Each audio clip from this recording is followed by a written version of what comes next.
Émission 826. Cette semaine, passage secret, trompe-l'œil. En direct de Montréal, Québec, Canada, vous écoutez, oui, les mystérieux étonnants.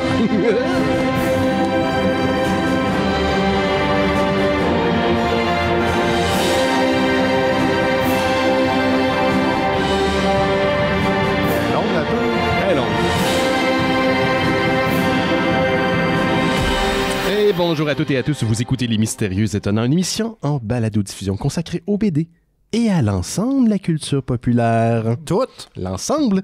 Benoît Mercier au micro et cette semaine, je suis entouré d'une équipe dont les membres ne proviennent pas d'un univers parallèle peuplé de licornes et de chips au barbecue. Je vous les présente à l'instant. Le premier, je vous le confirme parce qu'il est en face de moi, il est en effet très doux. Laurent Boutin est avec nous. Salut Laurent. Et salut Ben. Tu es avec nous pour les gens de la maison, mais aussi chez moi. Dans l'ancien studio des Mystérieux Étonnants qu'on avait jadis. Un endroit que je n'ai pas pénétré depuis que j'ai peinturé le fond du garde-robe. Et là, j'ai repeinturé depuis, mais pas le fond du garde-robe que tu avais peinturé jadis. J'espère. Battez-vous. Ouais. Non, mais il arrête pas de me le remettre d'en face. Là, j'ai tout donné dans ce fond de garde-robe. Écoute, le monde était en train de brûler, on savait pas ce qu'on s'en allait, puis je t'ai juste demandé, tu peux-tu faire une couche pour que ça soit frais dans mon garde-robe? Il s'est acheté un paradis au cas où. C'est ça, exactement. C'est parce que tout ce temps-là, je me demande encore qui peinture ces garde-robes. Ça, c'est moi. Je l'ai peinturé, moi, cet été. Avec ça aussi. Tu vois? Une couche, pas plus. Faut pas être freak non plus. Ben là, c'est un peu notre date avec Axel aujourd'hui. Ben oui. La deuxième, on découvre dans sa BD autobiographique qu'enfant, il était une petite crise à l'imagination fertile. Finalement, elle n'a pas trop changé. Axel Lanoir est avec nous. Salut Axel. Hey, salut, merci de m'inviter. Hey, ça fait plaisir. Ça fait très longtemps, de un, qu'on t'a eu à l'émission, mais de deux, en présentiel, on date de plusieurs années. Là. Ah ouais. Parce que je pense pas qu'on t'avait reçu au Studio Lunac jadis. Je pense la dernière fois, si je me trompe pas, c'était pour Infinity. Le dernier Avenger. Avengers, ouais, t'étais venu. Je pense que t'avais décidé que j'étais la spécialiste de Thanos. C'est quoi? Pourquoi je pensais à ça, moi? Je pense que t'as même mes théories sur Thanos. J'ai eu une grosse passe Marvel à cette époque-là. Puis tu m'as invité aussitôt qu'il y avait la gang.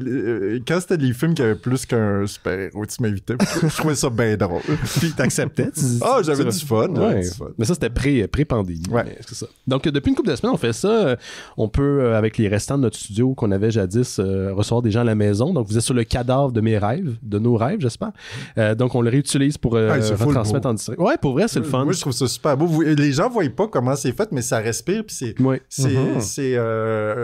cozy. Je pense qu'avec un set de caméras différents, ils vont voir mieux. Puis ils vont faire absolument. Là, pour les gens qui écoutent en direct en vidéo, c'est pas le meilleur angle. J'utilise un laptop pour diffuser le visage d'Axel puis de Laurent. Mais éventuellement, ce que je veux faire, c'est m'acheter une console vidéo puis des caméras individuelles pour pouvoir avoir des meilleurs angles. Vous autres, vous allez être moins coincés. Avec ça va faire. Ça va être parfait.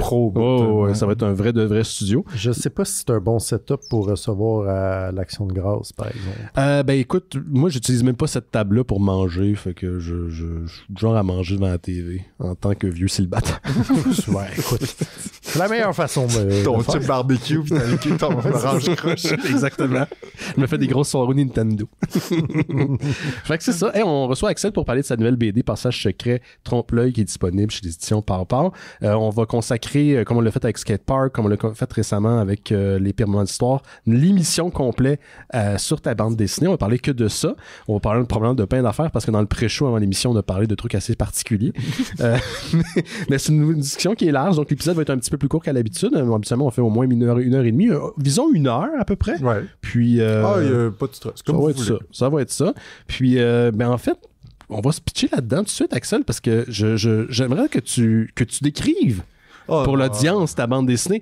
Pour 2 raisons. Ouais. Parce que j'ai pas envie de le faire, puis je trouve ça vraiment difficile d'écrire la prémisse de ta bande dessinée. Veux-tu que je lise le résumé que Luc, mon éditeur, a écrit? Allons-y. Non, j'ai jamais eu un défi de même dans mes propres livres. C'est vrai? C'est à cause que il y a des layers. Il y a des layers. Mais c'est à cause qu'il y a des layers qu'on sait pas qu'il y a dans le tome. Non, qui s'en viennent plus tard, c'est ça. Fait que à base, c'est moi dans un autre univers qui est alarmé par la disparition d'un jumeau cosmique, puis qui décide de revenir sur sa vie, son enfance, à travers ses mémoires, en bande dessinée, sous forme de strip humoristique, pour essayer de comprendre le non-sens qui lui arrive. On peut dire qui m'arrive, mais je pense que je vais essayer de me dissocier parce que où il y a énormément de choses qui sont arrivées pour vrai. C'est mes parents, c'est mes frères, c'est pas ma voisine, c'est une version chienne parce que je l'aimais beaucoup, ma voisine. Même mon frère David, hein, il m'a dit il y a pas longtemps, il me semble que t'as été chienne avec moi. Je suis comme, David, c'est pas la vraie vie. Non, c'est une autre version d'une vie parallèle, mais si on veut. Je pense que les gens qui vont essayer de voir qu'est-ce qui est arrivé pour vrai ou pas pour vrai vont tout de suite abandonner. C'est hyper nébuleux parce que regarde, ça parle de strip, ça parle de mon arrivée en 85 à l'école primaire, puis découvrir littéralement une autre réalité. Là. Ouais. C'est un gros choc dans une vie.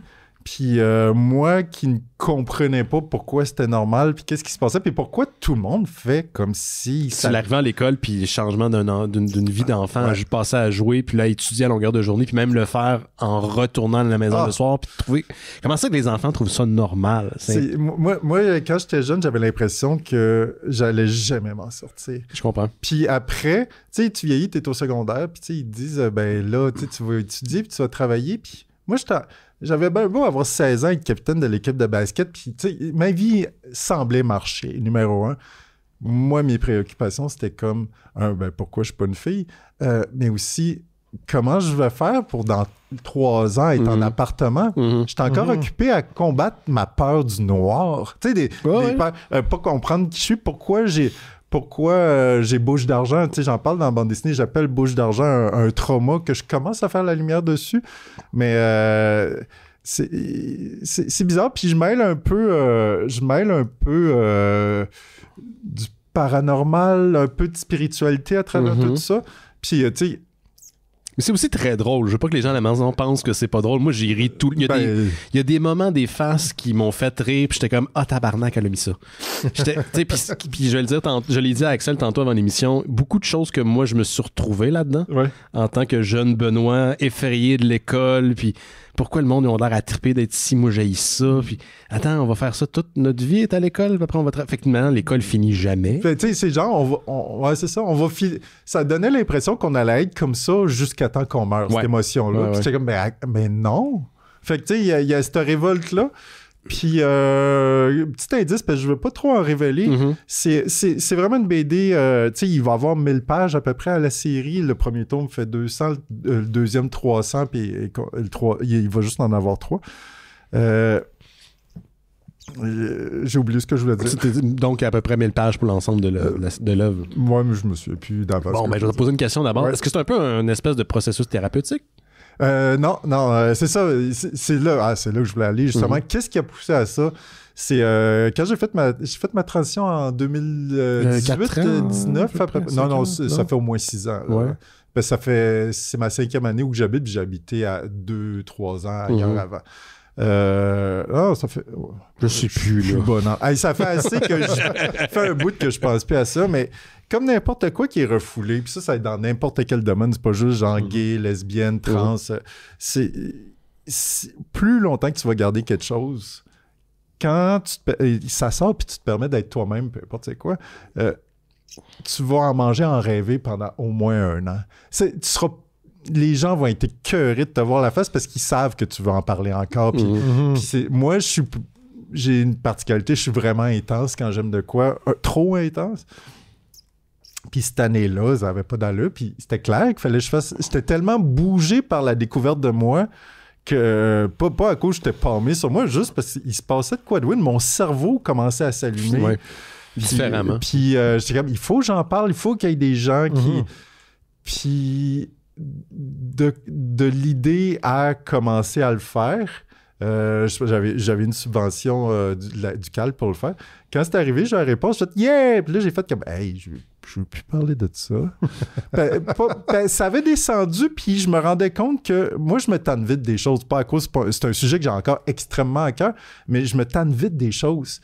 Il faut que ça soit toujours challengeant dans des zones que je sais que je vais pouvoir revoir 3, 4, 18 façons différentes, le même sujet, puis tout le temps évoluer. Puis ça... C'est en plein dans l'époque que beaucoup aux États-Unis, les livres, les témoignages en BD sur la transidentité sortaient, puis c'était des gros hits Puis j'étais comme, non, je veux pas faire ça. Ouais, Moi, j'ai besoin pas juste rajouter une pierre à ça. Ben, il y a des gens qui le font bien. Ouais. Puis moi, c'est que j'aime trop la fiction, j'aime trop le fantastique, puis j'aime trop l'humour. Même si j'avais fait ça, j'aurais fait autre chose finalement. Mais attends, juste pour éclaircir un peu, c'est que ta demande de subvention pour la bande dessinée initialement était pour un autre sujet. Qu'est-ce qui est devenu Passage secret? Ils étaient pour Passage secret, qui était supposé être un livre de 200 pages qui couvre les 40 ans de ma vie. T'avais genre 5 pages par année. Puis c'était juste des strips, puis juste...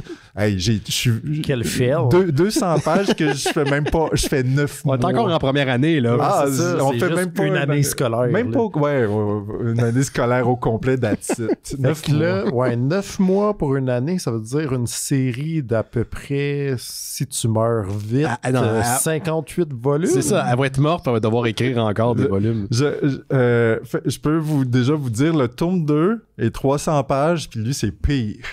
Parce que lui, il fait juste... C'est sur 20 minutes. Il fait juste 2 mois, un été en 89.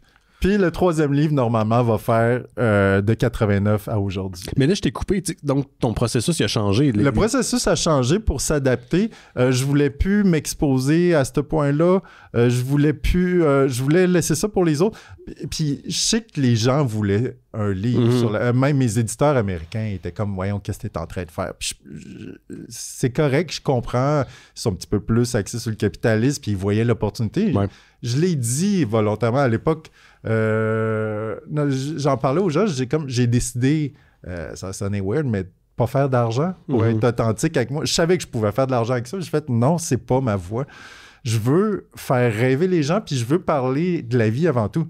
Ça parle encore un peu de ça, mais vous allez voir que c'est un long processus. Même dans le tome 1, il faut mais moi, je le vois, mais c'est parce que je te connais un peu. Fait que, tu sais, je veux dire, c'est un peu dévié. Là. C'est par la bande que tu traites. C'est très dévié. On parle même plus de moi qui déjà commence à être attiré par les filles plutôt que, moi, l'autre Axel qui est né dans un corps de fille. Fait que... Je vais en parler, mais d'une autre façon. Puis je veux parler de la vie, puis l'expérience d'être en vie. Puis ça m'amène dans des voies. C'est pour ça que c'est bizarre, c'est tout autobiographique, mais c'est toute de la fiction. Puis je sais plus comment démélanger. Je parlais avec Jake, notre ami Jake, récemment, puis lui, il est aussi dans un processus de bande dessinée autobiographique ou inspiré de sa vie, mais c'est pas nécessairement sa vie.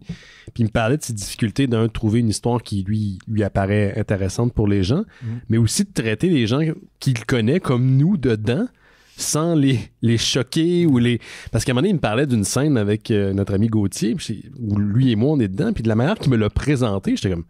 Dude, j'ai l'air d'un asti d'assaut, puis je me souviens pas du tout de ça. Puis il dit non, c'est pas ça, c'est ça qui est arrivé. Je suis pas sûr que je suis à l'aise avec le fait que tu me présentes de même, mais est-ce que tu avais ces craintes-là parce que tes frères sont représentés dans ta BD, tes parents sont représentés dans ta BD? J'avais pas peur pour grand monde, sauf mes parents qui l'ont pas lu encore. Ouh, OK. J'ai demandé la permission à mon père, je dis t'envoies chier la voisine, une petite fille de 8 ans, mais tu sais, c'est presque des menaces de la frapper, là. Elle méritait un peu, ta chienne. Non, mais tu sais, pour vrai, mon père aurait jamais dit ça. La personne, elle s'appelle Stéphanie dans la BD, c'était notre 4e sœur. Mais c'est qu'à une manière, l'histoire a commencé à s'écrire, puis Axel, enfant, a commencé à... Mon but, c'était de commencer à des points qui ont existé, puis d'essayer d'être le plus véridique possible à cause de cette différence-là de genre, où ça va être quoi son histoire, où ça l'amène. Puis tranquillement, le Thomas continuait. Puis j'avais des éléments un peu fantastiques, weird. Mes parents sont des extraterrestres. Dans la vraie vie, oui, mais ça paraît pas. Non, mais j'exagère. Puis mon petit frère, Tonio, est possédé par un démon digne de Lovecraft. Le petit frère, le cousin éloigné d'Astaroth, Asméoth. Peu connu, que je pense, juste dans BD. Puis mais c'est toutes des affaires qui vont revenir. Et puis l'histoire, le tome 2, même si ça a été extrêmement dur, puis a pris 6 mois à écrire, l'intrigue, elle, s'écrivait d'elle-même. C'est juste qu'après, il a fallu peaufiner, mais t'étais pas tant inquiète que ça, donc, de mal représenter les gens ou que les gens le prennent mal, plutôt? J'ai le droit. Ben oui, c'est ta vie. J'ai le droit. Tu sais, quand il y avait trop de changements, je changeais les noms. Puis, c'est pour vrai, il n'y a aucune haine contre personne là-dedans, même s'il y a des gens qui peuvent se sentir peut-être du Taitera. j'aime tout. Si j'ai portrait quelqu'un, c'est parce que j'aime cette personne. Oui. Puis, je veux dire, tu as déjà eu un processus un peu d'auto-fiction, un peu, tu sais, mettons, dans French Kiss 1986, il y a beaucoup... Il y a tes frères aussi, tu sais, t'es déjà inspiré. On n'était pas à l'avant-plan. Mais, tu sais, eux le savent déjà, mettons. Je pense qu'ils c'est juste que là, on tombe dans l'intimité, c'est ça l'affaire. Il y a des choses, tu sais, mon grand frère, je l'ai montré. C'était quoi le tyran quand t'es jeune, puis j'ai pas montré beaucoup de subtilité. Moi, tu m'as fait full penser. Mon frère, moi, je suis le plus vieux, là, c'est le contraire, mais mon frère avait ce genre de dynamique-là où il pouvait pas perdre. Puis c'était comme, il s'en tirait tout le temps, le Chris, là, parce que lui, il pouvait faire... Tu sais, nous autres, on devait suivre les règlements, mais lui, ça, il tentait pas. Ouais, ils passent à côté. Oui, je sais pas comment ils font pour lire la matrice puis pour la reprogrammer. Je me suis surprise à l'adolescence. C'est moi qui ai brisé la matrice à l'adolescence. Je suis devenu bonne menteuse, manipulatrice. Mettre les parents de mon bord. La forme de la BD a changé aussi. Au début, c'est vraiment des strips. Puis tu sais, ton personnage le dit. Hein, il dit, tu vas voir, au début, c'est des strips. Puis là, ça va se transformer puis ça va devenir fucké. Puis même que toi-même, en tout cas, une version d'Axel dans cette bande dessinée est de la narratrice comme un peu à la manière du Crypt Keeper dans tu sais, des trucs d'horreur. Puis tu reviens pour donner des indications. Là, c'était pas exactement ça. Est-ce que vous voulez que je la montre? Ben oui, tu peux lire pour les gens à la maison, mais c'est surtout en balado qui vont nous voir. C'était juste pour montrer vite la couverture. C'est superbe d'ailleurs. Merci beaucoup. Puis mais pourquoi t'as commencé en strip? Est-ce que c'est juste parce que t'as décidé de réorienter ton approche ou t'avais Non, ça va être du strip tout le long. C'est juste que... Mais la formule est plus évidente au départ. Elle est plus évidente, mais dans le tome 2, tu sais, là, je travaille dessus avec Luc de chez Papa. Puis c'est drôle parce que je dis, tu sais, je montre les pages plus éclatées. Il y en a plus dans le tome 2 parce que l'histoire est plus complexe. Il y a des lieux. Fait qu'il faut que je dessine plus d'environnement. Puis tu sais, j'aime ça, il montrait les pages qui sont plus avec des angles puis tout. Puis il fait « Ah ouais, c'est beau. » Puis là, je dis « Ah ouais, là, c'est 5 pages que c'est tout le temps la même case. » Puis à chaque fois, il me dit tout le temps, il dit « Ouais, mais c'est plus drôle. » Fait que tu sais, où on s'éclate visuellement ou on s'éclate en humour. Mais puis je perdrai jamais. Jusqu'au bout, le strip va tout le temps être là. Okay. Dans le deuxième, il y en a au moins autant que dans le premier. La chanson est différente. La toune de l'histoire est différente. À quel point aussi, mais là, c'est parce que je suis un peu surpris que tu me dises à quel point c'est écrit d'avance, parce que je sais que c'est un projet... Ça a l'air improvisé, hein? Ben, un peu, puis parce que je sais aussi que c'est un truc que tu as prépublié sur Patreon pendant tout le temps que tu l'as fait. Ouais.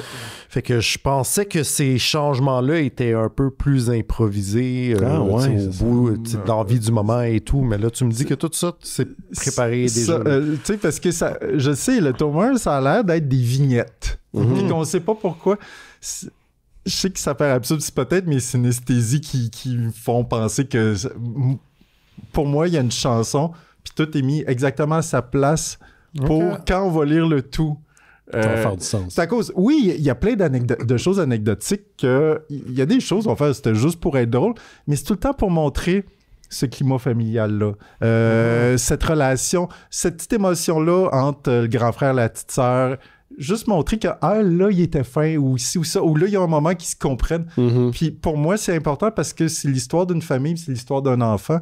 Puis c'est à travers ces petites choses-là qu'après, parce que ça va venir vraiment flyer, beaucoup plus que vous pensez. Dans le deuxième, ça commence? Puis ça aurait jamais marché. Si j'avais fait ça direct en commençant dans le tome 2, ça serait genre, tu sais, une BD SF ou fantastique. C'est pas péjoratif envers le genre, mais moi, c'est avant tout des émotions des humains très proches, puis après, ça va être le fantastique. Je trouve que tu as bien représenté les subtilités de l'enfance, parce que tu peux te chicaner avec ton frère vraiment hard, puis 5 minutes après, tu vas aller jouer aux billes, tu sais.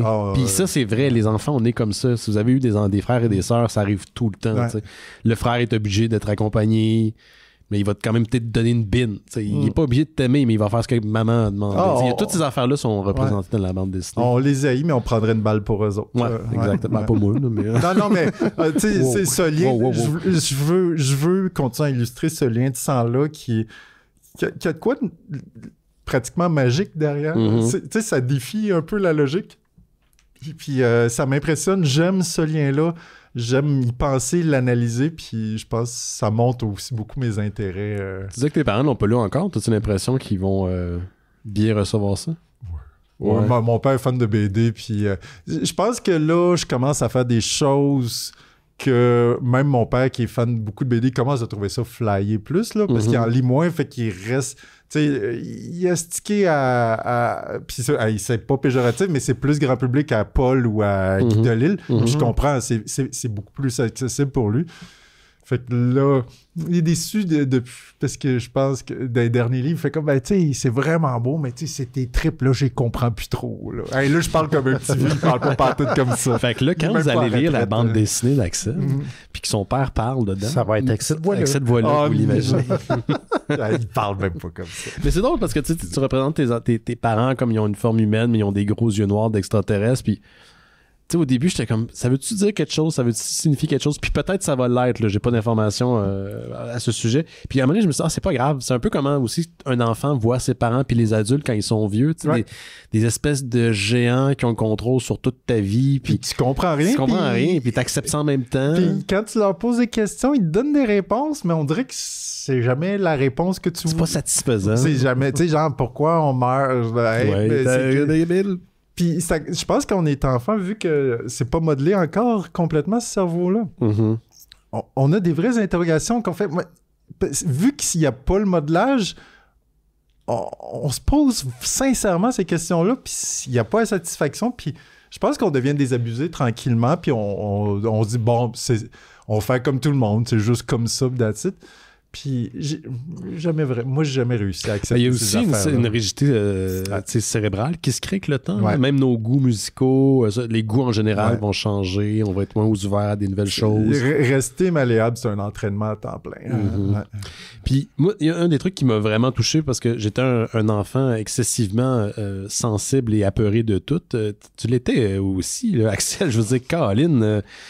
Axel, à un moment donné, il y a une scène où elle nous fait la liste des choses dont elle a peur. Puis les fantômes et ou esprits, je les ris parce que moi aussi, c'était ça. Genre, les fantômes et ou esprits, les extraterrestres, le noir, la mort qui revient tout le temps aussi. Les parents reviennent sur 3-4 formes. 3-4 formes La différentes. mort aussi. Non, c'est mourir, mais... La mort des autres et la mort de mes parents et la mienne. Il y en a des drôles, il y en a des plus...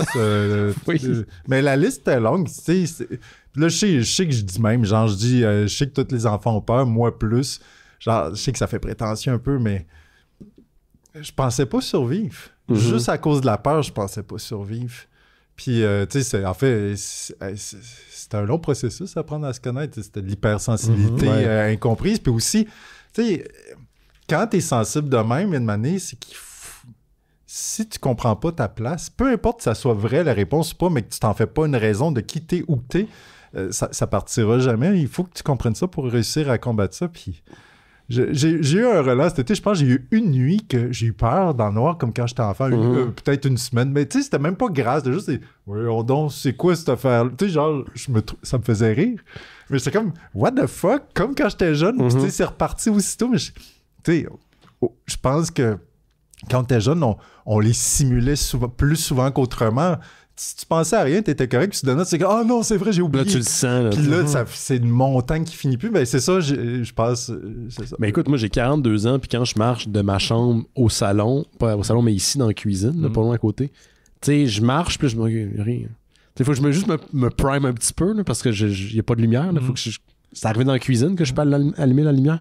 Puis j'ai 42 ans, tabarnak, puis j'ai encore la chienne. Ouais, je te vois à toutes les fois, je suis dans les rideaux, là. Ah oui, c'est ça. Hey, mais ça, voir la face de quelqu'un dans les rideaux, là, comme qui te regarde là, à l'extérieur de la nuit. Quand j'habitais avec Simon, à un moment donné, on avait notre frigidaire à côté de la porte arrière qui menait sur la galerie, qui menait aussi dans une ruelle. Puis il y avait des lattes qui manquaient au rideau. C'était un vieux rideau là, en latte. En tout cas. Puis à un moment donné, il m'avait pas dit que quelqu'un était en train de fumer. Qui était un de ses amis, qui était là, une de ses amies. Man, j'ai gueulé, là, parce que... mais ça, t'as beaucoup d'anecdotes de toi qui gueule pendant que t'habites avec Simon. Ben, quand je fais le saut, ouais, mais non, c'est une fois, c'est parce que je faisais de la paralysie, pas de la paralysie du sommeil, mais j'avais imaginé un extraterrestre dans mon panier à linge, puis j'avais crié. Ben, comme tout le monde. Comme tout le monde, comme ça va à tout le monde, là. Tu mettras ça dans ta prochaine BD. Ben, Oh, OK. Oh non, j'ai pas le choix maintenant. Mais moi, j'ai beaucoup aimé le personnage de Tonio, qui ressemble au personnage du bébé dans French Kiss 1986. C'est le même personnage. C'est le même personnage, parce que le monde pensait jadis que c'était Laurent que tu avais représenté. Je sais pas pourquoi on pensait que c'était Laurent dans la BD. Alors qu'il était le bully de la BD. C'est ça, tu sais. Ben, je pense... Je me suis encore reconnu dans Tonio. Ben, je pense qu'on partage un certain état d'esprit. Ben, c'est ce qui est Il est bon enfant. Ce qui est parfait, puis qui est correct, puis je pense même qu'il est un compliment. Je pense, tu sais, j'ai jamais créé un personnage aussi mignon que... Ben oui. Même s'il est possédé, là, ce qui est beau... Mais c'est inspiré de vraies choses dans la vie, ça. Qu'est-ce que tu veux dire? Il voyait des démons quand il était jeune? Non, mais c'était vraiment un enfant paisible et souriant, facile. Bonasse, un peu, peut-être? Non, bien... Mais de temps en temps, tu sais, comme en 5e année, je rentre dans sa chambre, puis je dis, qu'est-ce que tu fais? Je le vois sur sa table, il y a ses livres ouverts, tout, mais il travaille pas. Il y a un compas, tu sais, le bout de pointu. Oui. Il est en train de se graver en sang dans le bras Slayer. Parce qu'il l'avait vu dans la pochette. Puis, tu sais, c'était pas encore au sang, là, mais tu sais, c'était sur le bord. Puis le lendemain, ça avait galé pareil à travers la peau. Mais tu sais, voyons! Il faisait des... Tu sais, puis il y a eu... Ah non, ça, vous le savez pas. Mais tu sais, c'est dans le tome 2, mais c'est pas un spoiler, vraiment. Tu sais, à 8 ou 9 ans, il y a eu à sa fête une hache. Puis il était inséparable, lui, puis sa hache. Puis, tu sais, il y a plein d'affaires. Là, j'en oublie, là, mais il y avait un truc weird. Ça aurait été un parfait enfant possédé. Ouais. Non, mais je l'aime parce que même si il a l'air possédé, on dirait que il contrôle la situation quand même, tu sais. Il est comme, mais il la réalise pas un peu. Ouais. Il est pas, c'est comme s'il y a de quoi qui peut être vraiment dangereux, puis qui est comme, non, ça va la gang, genre ça. Ça va être correct, ouais. Continuez. J'ai hâte que vous voyez le tome 2. Ben, moi. Pourquoi, attends, il y a eu une hache à 8 ans? Ben, il voulait couper du bois, là. Ben, à 8 ans, j'aurais jamais touché même un couteau de cuisine. J'étais fâché. Souvent, il jouait pas avec nous autres parce qu'il était sur la lisière de la forêt en train de couper du bois, là. C'était aussi niaiseux que ça. Ben, tu sais, on avait tout. Moi, j'avais déjà mon couteau, mon grand frère aussi. On volait des lighters, on avait des allumettes. C'était nos éléments pour aller survivre en forêt. Pas d'eau, pas de nourriture, mais ben des choses coupantes et brûlantes. Puis ça, on l'a pas dit, là, mais ça, la BD se passe à la campagne. Ouais. Inspiré de Notre-Dame-du-Lac. C'est ça. Où tu as vécu quand tu étais jeune, avec de la forêt, des gens de la région. Vous autres, vous n'êtes pas de là. Vous avez déménagé. Non. Moi, je suis né là. Dans ma tête, vous avez déménagé. Là. Tout, le côté de mon père vient de là, puis de l'Acadie. Puis ma mère vient littéralement de là. Non, je suis une pure... Ok, je pensais... Puis c'est pas dans la BD, mais de la façon que c'était représenté, je pensais que vous veniez... Parce que les personnages de cet axel-là venaient de déménager. Ah non, c'est à cause que cette année-là, on venait de déménager dans le rang. OK. On arrivait du village, puis on allait dans le rang. Puis c'est là mes premiers contacts avec la forêt. Je me souviens quand on était arrivé, tu sais, il y avait presque rien dans la maison. Puis là, on était fait venir des spécialistes parce qu'il y avait des tas de marde d'ours partout. Puis tu sais, là, les mamans disaient, ben là, tu sais, moi j'avais 5 ans, mon grand frère 7, tu sais, puis là, on veut aller jouer dehors. Puis fait que c'était... Même si le village est littéralement entouré de forêt, j'ai grandi avec le bois. Puis ça, j'échangerais ça contre rien, même si j'étais peu heureuse. Là. C'est la richesse de ça, là. Ça n'a pas de prix. Parce que Axel, toi, puis Axel de la BD ont la même crainte de la forêt quand vous étiez jeune? Ouais. Quand t'étais jeune? Parce que t'es peur, hein? Mais quelqu'un qui fait du camping, moi j'ai fait Laurent aussi d'ailleurs, qui font du scoutisme, la forêt, surtout la forêt la nuit, c'est probablement quelque chose qui est encodé dans notre cerveau. Là. Ah, mais c'est normal. C'est tellement peur. Mais dans la culture pop aussi, là, je veux dire, la nuit, le bois, ça fait peur. Tu sais, le but, c'est de survivre et faire des expériences dans la vie. Quand il fait noir, tu peux pas bien survivre. Tu sais pas ce qu'il y a un peu. Ça fait que c'est normal d'au moins avoir une crainte et dire « Hey, il faut que je change ma situation. » Fait que c'est normal. C'est legit d'avoir peur dans la forêt. Mais après... ben de nuit, c'était peurant pour tout le monde. Si t'as rien pour voir, je veux dire, bonne chance. Bonne chance de retrouver. Parce que, tu sais, moi, j'ai vécu nombre de fois que, tu sais, on est à notre petite plage cachée que vous allez découvrir dans le tome 2. J'aime bien les passages de plage. Puis souvent, on niaisait trop longtemps. Puis quand on revenait, il fallait revenir par le bois, à des petits chemins... mais si on pognait la brunante, là, il est bien beau avoir un beau coucher de soleil dehors. Hein. Dans la forêt, il fait noir. Ouais. Puis une année, là, ça tombe, c'est comme, oh shit, là, les enfants parlent plus, puis on essaye d'avancer vite parce qu'on a peur. Là. Les choses peuvent commencer à exister. Là. Nous autres, on s'est perdu. À Brossard, il y a une traque de chemin de fer qui sépare, mettons, les nouveaux quartiers, le 10-30, tout ça. Puis il y avait un boisé qui était là. Puis on allait faire des feux là-dedans. Là, on allait chiller là. Puis je me souviens qu'un soir, on est allé comme essayer de retrouver notre campement, ça faisait longtemps qu'on n'était pas allé. Puis on s'est perdu. Oh. Puis on a comme presque paniqué, mais tu sais, on était en comme peut-être 30 mètres de bois. Là, c'est pas énorme. C'est ça, c'est tout petit. Mais tu sais, tu prends un angle, ton angle, ça fait que tu marches longtemps dans Brossard, et puis il a fallu qu'on se retrouve à... Parce que là, il y avait une lumière de perron de l'arrière, puis c'est des cours arrière qui maintenaient sur le bois, tu sais. Puis c'est comme ça qu'on s'est repérés, mais sinon, on était fait, là. Puis même la panique là, qu'on a eue là-dedans, fait que je comprends... Surtout quand t'es kid, là. Mais tu vois, rapidement, nous autres, notre vie, ça a été de se faire confisquer nos jeux de Nintendo. Oui, pardon, je rate. Là, j'ai donné de l'eau pétillante à Axel. On avait juste des Mario, peu importe les consoles qu'on a eues, fait qu'il fallait tout le temps louer au village une cassette qu'on a une nuit. C'était pas 3 nuits à l'époque. Une nuit. Puis, of course, qu'on se chicanait à 3 à vouloir jouer en plus. Ben oui, puis même si le jeu était bon, puis jouait à 2, on réussit à chicaner. Tu sais, genre, c'était mon tour, puis là, tu pitches la manette, puis là, hey, tu tabarnak, lance-moi pas la manette. Puis, fait que, à moi, l'affaire, elle prenait même pas de chance à confisquer le Nintendo et cassette, elle disait, allez jouer dehors. Fait qu'on jouait pas beaucoup au Nintendo, mais on partait littéralement dans n'importe quelle direction. On essayait de trouver des places qu'on connaissait pas, donc se perdre. Puis j'en reviens. Mais tu sais, on était chanceux parce qu'on était par défaut entre un chemin qu'on pouvait se perdre longtemps, mais c'était impossible de jamais se retrouver. C'est juste qu'on pouvait être des fois, peut-être à 1h30 à pied de la maison. Parce qu'il y a un lac qui est comme un long fleuve. On le voit dans la carte, à un moment donné, que tu filmes. Fait que t'as tout le temps le lac d'un bord, puis de l'autre côté, au pire, il va y avoir l'autoroute, bien loin. Là, mais fait que je me souviens, on se perdait, puis une année, on était comme, on est dans le cours de tel fermier, puis on passait son terrain, puis on reprenait le chemin, puis on redescendait. Les bouches shoot avec une 12. Mais on avait nos couteaux, puis notre hache. Il y a de quoi que je trouve fascinant parce que, ça a l'air très inspiré de ta vraie vie, là, mais mettons le personnage d'Axel enfant, et t'as joué à la fois d'une très grande liberté comme celle-là.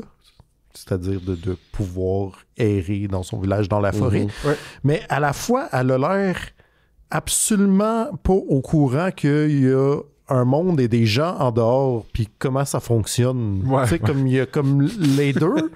C'est comme si tout ce temps-là, on t'avait comme pitché jouer dehors en te protégeant dans ce monde-là, mais qu'on t'avait rien montré du reste du monde.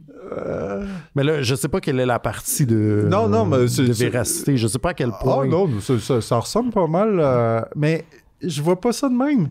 Je vois plus que tu mets un enfant devant la forêt, puis tu sais, je faisais du ski de fond déjà enfant, tu sais, on m'amenait dans la forêt, mais là, c'était vraiment la forêt est rendu un personnage qui reste en arrière de chez nous. Avec qui tu as une relation dans la bande dessinée. Oui, c'est comme une entité. C'est une entité, la forêt. Oui, mais dans le fond, c'est comme si la forêt était plus une personne que des gens qui partagent ton quotidien. C'est ça qui est weird aussi. Mais oui. Moi, quand je finissais l'école en juin, là, je gardais tout en dedans, parce que j'étais un petit gars à l'époque, j'allais pas pleurer. J'aurais pleuré assez en gros une journée de temps parce que je savais que j'allais aller dans le fond d'un rang puis que mes meilleurs amis allaient être mes frères puis ma voisine pour tout l'été. Genre, j'avais pas accès au village. T'aurais pleuré de bonheur. Hein? De bonheur. Si j'avais été au village? Non, mais... OK, non, juste... Non, ça me rendait triste. Je perdais tous mes contacts sociaux des amis que je me faisais. Okay. Mais ça me prenait une journée puis j'étais correct. Puis tu sais... La forêt devenait pour vrai une entité qui faisait partie de nous autres. Là. J'exagère pas du tout. Là. Mais puis ce que je voulais dire tantôt, c'est que tu mets un enfant qui est devant la forêt, qui connaît un petit peu ça. Le réflexe, c'est pas faire comme que c'est ça, je comprends rien. C'est naturel. Tu peux prendre la forêt pour acquis. Trouvez pas? Comparé à une école dans un village, puis tu sais, je veux pas tout nommer ce qu'il y a autour, mais tu sais, avec l'église, le centre des loisirs, puis là, qu'il faut aller dans une classe que je savais pas c'était quoi une classe, puis j'étais comme, pourquoi les enfants ont l'air de comprendre, puis pas moi, mais ils comprenaient pas plus. Mais c'est tout ça, c'est fucké, puis on nous explique pas ça. On dit juste, va à l'école, oui, tu vas aller à l'école, tu vas faire des devoirs, des leçons. Puis tu fais oui, mais c'est pas vrai que tu comprends. Tu comprends c'est ça, rien. tu comprends C'est quoi un devoir? C'est quoi une leçon? C'est quoi la différence? Je sais toujours pas. Puis, tu sais, je me souviens, moi, j'avais appris beaucoup de tables de multiplication à 4-5 ans avec une calculatrice, prof, je sais pas quoi. Puis, je les connaissais toutes. Mais quand ils nous ont appris les maths en première année, là, j'étais la dernière de la classe. Je comprenais rien. Puis, j'étais retardataire. Puis, je la voyais, la prof venir me voir. Puis, j'étais comme... J'en revenais pas. C'est comme si je constatais que j'étais épaisse. Mm-hmm. Puis, tu sais, une année, j'ai catché leur système, mais j'étais comme... Je l'aimais pas. Genre, tu sais, comme... Tu sais, ça m'a suivi toute ma vie. J'ai jamais aimé faire les choses. J'ai jamais trouvé des façons de faire les choses. Puis c'est pas grave si c'est moins performant ou moins efficace, tout. C'est le fun. Ben, c'est le fun de la créativité, puis de montrer que... Tu sais, je pense qu'il y a de plus en plus de profs, même en maths, tout, qui sont comme... Essayez de le trouver, mais... Essayez de trouver une façon autre si vous avez le temps aussi. Puis c'est ça qu'il faut entraîner. Puis moi, tu pouvais pas m'enlever ça. On dirait que je suis constitué à 90% de non, je veux trouver des façons créatives de faire les mêmes choses que vous autres. Tantôt, tu disais que c'était pas un processus thérapeutique, mais est-ce que ça a été... Non, ça l'a été. Ça l'a été, finalement. OK, mais ma question, c'est est-ce que tes souvenirs étaient loin? Il a-tu fallu que tu grattes beaucoup pour les mettre en BD ou ils étaient finalement très très frais parce qu'ils t'ont jamais quitté? Mon cerveau est bizarre avec ma mémoire. J'ai accès à pas mal tout depuis presque toujours. Pour ceux qui nous écoutent, j'ai des synesthésies weird qui fait que moi, j'ai juste à me concentrer un peu puis... Ça revient. Je vois en 3D, je me promène dans les presses, puis je parle aux gens, puis je peux me tourner la caméra, puis c'est vivide comme la réalité. C'est vraiment déstabilisant, mais c'est une capacité que j'ai travaillé, puis plus je travaillais sur le livre, plus ma synesthésie est devenue forte. OK. J'étais comme un muscle que t'entraînes. Mais tu sais, c'est super épuisant, là. C'est pas vrai que sinon je ferais tout le temps, là. Mais il y a une dépense énergétique avec ça. Il faut être un petit peu dans un état méditatif, mais... Puis tu sais, j'invente pas ça. Il y a des gens qui ont ça, puis c'est des gens souvent qui font plein de synesthésie. Puis c'est une particularité, c'est juste... Je savais que j'avais une bonne mémoire, j'ai toujours dit... j'ai pas de mémoire parfaite, juste que je peux me souvenir de choses de façon tellement précise, puis je peux redécouvrir des souvenirs, juste en me plongeant dans un livre, ah ouais, j'étais là avec Ben, puis là, je regarde, là, puis je suis comme, c'est quoi son manteau? C'est quoi? Puis soudainement, je dis, ah ouais! Parce que les choses apparaissent. Fait que c'est vraiment bizarre de redécouvrir des souvenirs. Puis vu que j'ai ce genre de capacité-là, on va dire, j'ai vraiment une facilité à effacer fausse mémoire, mémoire inventée, puis vraie mémoire. Parce qu'aussitôt que j'ai un doute, je prends pas de chance, je classe. Tu l'enlèves. Fait que ça m'a permis... C'est ça qui m'a permis de... Tu sais, vous dites des fois, vous sentez dire j'ai l'impression de comprendre, de sentir. C'est à cause l'intention derrière est vraie, puis elle vient vraiment d'une vraie place. Vraiment d'une vraie place. Vraiment d'une vraie place. C'est très bien dit. T'es pas autrice, toi? Ouais, mais il me donne du temps pour écrire mes dialogues. C'est pas du live, ouais, je comprends. Moi, j'ai trouvé que c'est une... Puis je l'ai souligné un peu tantôt, mais je trouvais que c'est une BD qui excessivement drôle. Tellement drôle. Il y a des faces que tes personnages... Tu sais, comme... On a connu, là, tes personnages ont tout le temps fait des espèces de grosses faces, puis super expressifs. Puis je me souviens des faces du bébé qui me faisait penser à Laurent dans French Kiss. Bon. Mais la face que ton frère David fait quand il devient un genre de chien enragé parce qu'il doit jouer à la cachette. Tu le dis, je te vois réagir, je te vois cringer. Ça me faisait tellement peur. Puis c'est parce qu'il venait freak. D'un, il se laissait pas compter jusqu'à 100. Il voulait juste comme gagner puis partir à courir. Puis il devenait fou dingue. Je n'ai pas vécu cette situation-là, mais je la comprenais dans son visage qui est complètement déformé, avec des gouttes qui partent des yeux. Puis c'est l'excitation à l'état pur dans sa face. C'est épeurant. Mais il y a de quoi de sincère. C'est ça qui est troublant. Ouais. Ah, je me souviens de la panique qui me pognait ici, là. Parce que les jeux commençaient, là, je me souviens, on disait, on joue à tag. On appelait ça pas de même, pas nous autres. On nommait tout bizarre à l'époque, je vous dirais. On jouait à chat. What? À chat et à souris, mais fait qu'on dit on jouait à chat. En tout cas, on a fait rire de nous autres quelques fois quand t'es jeune. On jouait à tag, puis tu sais, moi, c'était OK, c'est Antoine qui compte, Tonio. Oui. Parce qu'il court pas vite. Il est tout petit. Fait que tu sais, on pouvait comme jouer autour. Alors, lui, à tout bout de champ, c'était comme non, c'est moi qui commence. Puis ça voulait dire que le jeu allait arrêter. Arrêtez là. Oui, OK, parce qu'il allait vous sacrer une volée. Même si je courais pratiquement aussi vite que lui, c'est juste tu vois ça arriver, là, c'est comme un dragon qui arrive. Je virais pas, je partais à broyer, je hurlais « Maman! » Dans la BD, tu l'as bien représenté parce qu'il a l'air complètement débile. Je pense que je l'ai traité dans la BD, je le traite de gros tabarnak. Oui. C'est une des rares. Parce que ça arrive quelquefois que les enfants sacent dans la BD. Je sacrais beaucoup quand j'étais jeune. Okay. Aussitôt qu'il n'y avait pas d'adultes, je sacrais. Il y a un bon bout qui est comme vite, retiens les sacs, c'est vraiment important. Oui. Moi, j'aime le moment juste avant que justement ça soit le tour à David pour jouer à la cachette de compter. Puis ça, c'est comme Tonio, ton petit frère, qui joue. Ou c'est avant ou après, je me souviens plus. Puis il sait pas compter, fait qu'il fait juste nommer des objets. Ben, il fait 1, 2, 3, 4, 1, 2, 3, 4, cheval, mouche. Je vais être curieux de rencontrer ton frère parce que la façon que tu le représentes, je sais pas s'il est encore lunatique de même aujourd'hui. Mais... Il y a ses couleurs. Ses couleurs. Il était chez nous hier soir, justement. Il habite à côté de chez nous. OK. Mais il a gardé une partie, mais il n'y a plus cette naïveté-là. Ça serait bizarre chez un adulte. Parce que autant que le personnage d'Axel dans la BD peut avoir de l'anxiété, puis moi je la sentais là, quand on va à l'école pour la première fois, là, j'ai pensé à mes premières journées d'école, à quel point. Moi, l'école, j'ai détesté ça, toute ma crise de vie jusqu'à temps que j'entre à l'université où j'ai trippé. Ouais. Mais avant ça, c'était une torture. Là. Sachant que la fin de l'école, je pensais à l'été, mais je pensais au retour à l'école. Puis ça me rendait down. Puis toute cette espèce de logique dans laquelle t'es pogné de retourner, puis la machine. Puis, si j'ai oublié où est-ce que je voulais avec ça.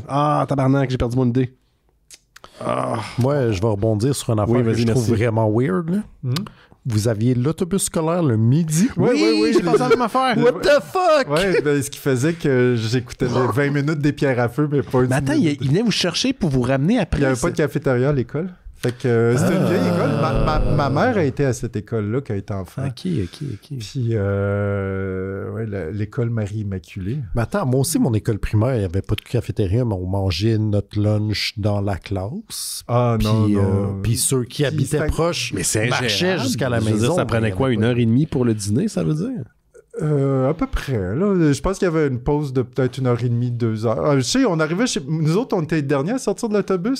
Ce qui faisait qu'on arrivait, puis les assiettes sortaient, puis il fallait manger, puis des fois, tout de suite, pas le temps de se brosser les dents, l'autobus est en train de passer.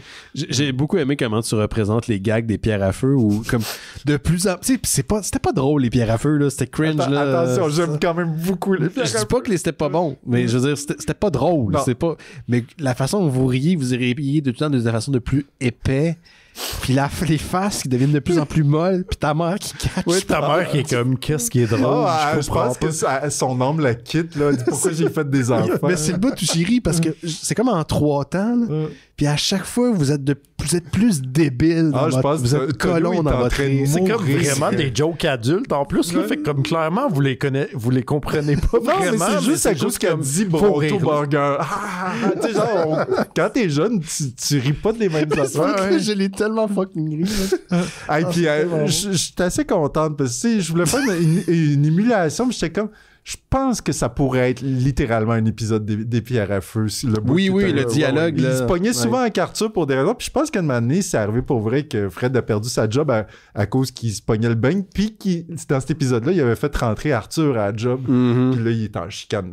Oui, parce qu'initialement, Arthur et Fred ne travaillaient pas à la même place. On sait pas vraiment ça a été expliqué. Qu'est-ce qu'il fait, Arthur? Ben, je sais pas.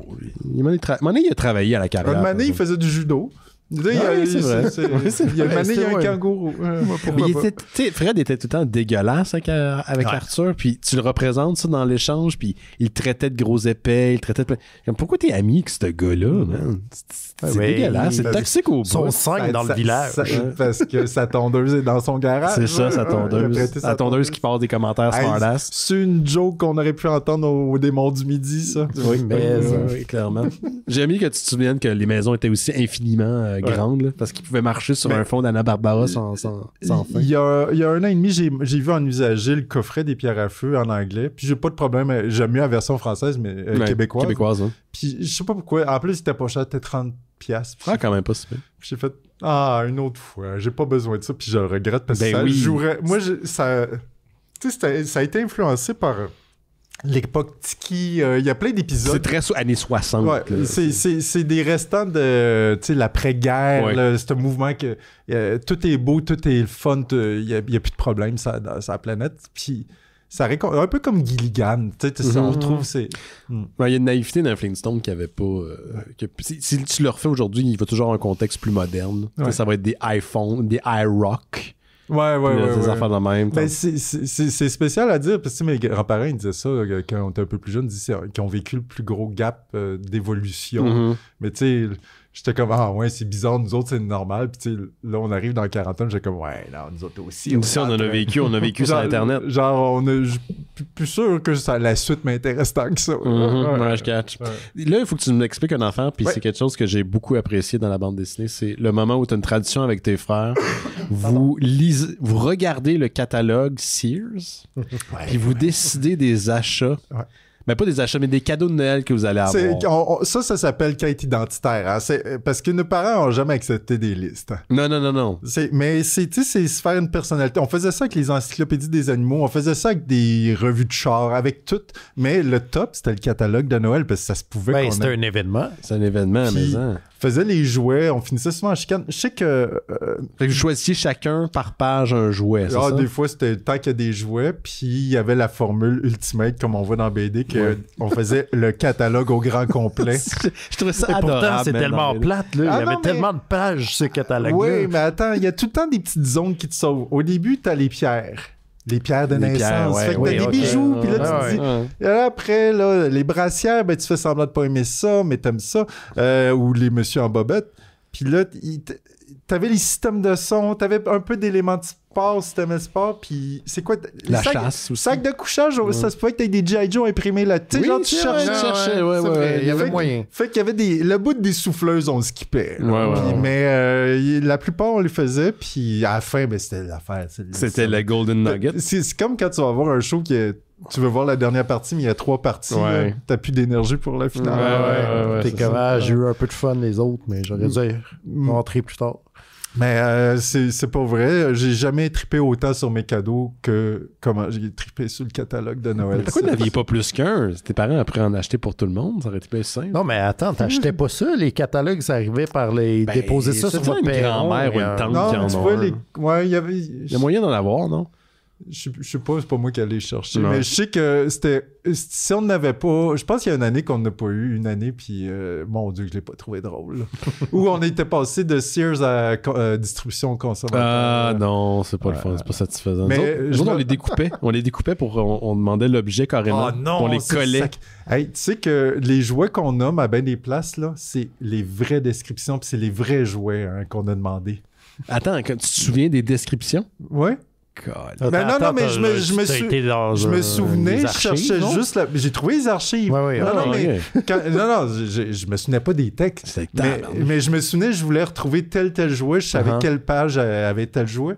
Puis j'étais surprise que quand je n'ai vu une, je pouvais savoir qu'est-ce qu'elle avait. En tournant ce qu'elle avait. Je savais tout, puis le pouvoir infini de... c'est les chars de l'espace. Mon Dieu, que j'ai voulu des petits chars, ça, de long, en 85, en Lego. Je me souviens de ça. Mais Transformers aussi. Ouais, les Transformers, ceux qu'on a nommés, on les a eus pour vrai. J'aime bien que tu as dit que, tu sais, comme il y a une joke à l'effet que les jambes de Transformers, ça se pète pas. Ça se détruit pas parce que c'est en métal, puis ton cousin en a pété une en marchant dessus en enfant. Non, pire que ça. Parce que moi, j'ai marché sur un de mes Transformers puis j'ai pété ses jambes. Mais tu sais, en plus, on avait eu des beaux, là. Moi, j'avais eu le char d'assaut qui se transforme en fusée. Tu sais, c'était un gros. Oui, le gros, là. Puis il y avait des batteries dedans, tout. C'est ça, puis quand tu le faisais en gros robot, il était haut, ben tu sais, il était peut-être haut de même. Mais quand t'es un kid, c'était gros. Puis c'est ça, puis la coutume était que t'amènes tes cadeaux de Noël chez grand-mère au jour de l'an pour les montrer à tes cousins et cousines. Mon cousin a vu ça, puis il a fait « Ah, prête-moi ça! » Puis j'ai dit « OK. » Je dis « Attends, je vais te montrer comment il se transforme. » Il dit « Non, je sais comment. » Puis il a forcé. Ah, je te dis, instantanément, je claque des marches d'escalier. Je l'aurais fessé. Puis il y avait des engrenages, c'était plus compliqué parce que... Fait qu'il il était juste, dorénavant, un char d'assaut qui se transforme plus. Oh non. Puis, mais je pense que ça m'a pris genre tout le primaire à m'en remettre. J'y fallait pas, je pense à ça. Mais attends, tes parents ont pas demandé qu'il le répare ou pas qu'il en achète un nouveau? Non. Il aurait dû. Je sais. Désolé. Désolé. Ben, non, mais dans ce temps-là, tu sais, fait... des enfants, tu casses tes jouets, c'est des choses qui arrivent. Ouais, mais là, 5 jours après Noël. C'est non, mais je pense qu'aussi, c'est que, tu sais, dans des contextes, ça peut faire de la chicane de famille, tout ça. Non, j'ai survécu, puis il était pas survécu, mais t'en parles quand même, fait que ça t'a habité. Oui, non, mais ça m'habite plus du tout. Ah oui, OK. Non, pour vrai, je m'en fous ben raide, mais oui, ça m'a habité, puis c'est un trait que j'avais, là, de pas, même je l'ai eu adulte longtemps, de pas lâcher quelque chose. Si je me faisais voler quelque chose... tu y pensais? Je pouvais prendre 2 ans à m'en remettre. Puis ça, j'ai plus ça, puis je suis bien content, c'était toxique, ben raide. Ouais. Il y a des moments à l'école aussi que la petite Axel traverse, au travers desquels elle traverse, puis ça me fait tellement rire. Tu sais, le kid qui pense que qui sait que c'est son anniversaire, puis il est donc bien fier parce que lui, il est spécial cette journée-là. Puis tu le représentes avec une face on veut le fesser, ce kid-là. Mais on se... Tu sais, j'ai pas un souvenir clair de ce qui t'est arrivé, mais... C'est sûr que c'est arrivé. Puis ce kid-là, toute la journée, il rappelle à tout le monde à quel point c'est son anniversaire. Mais c'est pas arrivé dans mon histoire. Mais c'est un... Écoute, il y a une chose plus drôle là-dessus. Qu'est-ce c'est que dans la réalité, l'univers qu'on est, son nom est légèrement différent, mais c'était mon meilleur ami. OK. Et on était nés la même journée. Notre mère avait le même nom, même hôpital. Tout, non, on n'est pas nés au même hôpital. Mais on était voisins, meilleurs amis, même âge, même journée. Nos mères s'appellent Louise. Puis dans cet univers-là, je fais non, elle le connaît pas. C'est ça le joke, parce qu'elle va le revoir longtemps, puis elle sait jamais c'est. C'est pour ça qu'elle revient à un moment donné, puis on sait pas c'est quoi. Elle s'est jamais dit, voyons, t'étais pas dans ma classe. T'es-tu permis des Easter eggs que juste seul toi, tu peux reconnaître, ou ta famille peut reconnaître? Non, tu sais, justement, ça m'amène sur un point, parce que souvent, tu sais, il y a de quoi qui me mettait mal à l'aise au début de faire un truc vraiment sur ma transition, puis c'était par pudeur. J'avais pas le goût de... Gamifier ton... J'avais pas le goût de... Parce que même quand tu fais une autobiographie, il faut que tu la scénarises, fait qu'il faut que tu en fasses une fiction pour avoir des tempos, décider ça. J'avais pas le goût d'embellir, rendre drôle, rendre ci, ça, puis j'avais pas le goût de faire un témoignage dur, puis je trouvais ça me mettait des limites. Puis c'est pour ça que je me suis permis ça. Je voulais pas tomber dans l'autocomplaisance. Alors, tu sais, ça paraît bizarre parce qu'on parle de quand même un truc autobiographique qui va avoir peut-être 1000 pages, mais c'est plus moi rendu là. Je raconte de la vie. Puis, tu t'inspires de ton vécu. Ben, tu sais, je veux dire, la personne que je connais le plus, c'est moi puis ma famille. Puis, pour vrai, en tant que scénariste, je me suis rendu compte, je pourrais pas toujours faire ça. Ça va être là que je le fais, mais Christ que c'est facile. Ça pop, là, les histoires. Tu sais, parce que j'y connais de fond en comble, là. C'est... Puis c'est ça. Puis on dirait que je suis rendu à un stade de ma vie que j'aimerais ça rendre hommage à ma famille. On sent l'amour que tu as pour tes parents puis tes frères. Ouais. C'est très présent. Ça paraît que qu'il y a un... Puis ça a tout le temps été tes forces, là, je trouve, de faire des personnages qui ont du volume, puis Dieu sait que c'est difficile, là, parce qu'il y a plein d'éléments qui sont subtils, qui combinés, qui font en sorte que tout le monde a une personnalité, puis t'es sens, puis tu sens que c'est une famille qui s'aime beaucoup, qui ont un soutien, qui ont aussi beaucoup d'humour. Ils font juste pas le dire qu'ils s'aiment. C'est ça. Il faut pas le dire, ok. Mais tes parents, la dynamique qu'ils ont ensemble, tu sais, Gilbert qui est très, plus carré un peu comme bonhomme. Pis... mais il en même temps... Il est comique en même temps. Il est plus relax puis plus carré, ça a toujours été mon père. C'est les mélanges des deux. C'est ça. Ouais. Puis t'appelais-tu vraiment ta mère Louise pour la faire chier? Ben oui, pour la faire chier. Ouais. Mais j'ai jamais accepté. Genre, c'était genre, tu sais, je faisais ça une fois de temps en temps, mais j'ai jamais été cet enfant-là qui se rébellait à cette fois. Ouais. Elle n'aurait pas toléré ça. Je voulais mettre une différence parce que moi puis ma mère, on a comme un truc intangible de souder ensemble. On se ressemble beaucoup sur des aspects. Puis on est vraiment comme ça dans la famille. Puis, je pense que je me suis imaginé faire comme check ben, c'est l'inverse, c'est rébellion contre la mère un peu. Puis ça m'amusait de voir où ça m'amenait. C'est vraiment finalement le fun faire de voir. Ta crise d'adolescence. Enfin! Je pense qu'il dirait que j'en suis pas sorti encore. OK. Où tu t'en vas là, pour la suite? Là? Est-ce que tu as déjà entamé la création du deuxième volume? Tu parles de quoi, une trentaine de pages, soixantaine de pages? Là, j'ai 60 pages de fait. Le scénario est tout écrit. Ça va être un livre de 300 pages. Malade. Charles Tisser va être dedans. Nice.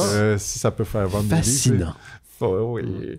Puis, c'est-tu lui, le jumeau cosmique? C'est littéralement, c'est mon jumeau cosmique. Par ça, c'est une affaire. On n'a pas tant ça parlé encore, mais c'est parce que c'est genre l'introduction, là. Oui, Mon oui, jumeau c'est- cosmique est mort, puis là, après, on en parle presque... Tu rementionnes une De manière temps que... en temps, ça va venir. soyez patient, ça s'en vient. Mais là, j'étais comme, OK, pas du tout du Puis premier à la fin, volume. t'es pas trop sûr non plus. Tu sais, j'ai des idées, là, qu'est-ce que ça veut dire?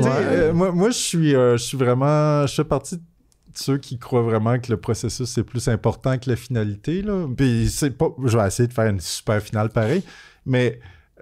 c'est pour ça que ça me dérange pas tant que ça qu'on parle. Tu sais, on parle dès le début du jumeau cosmique, puis on va en entendre juste un...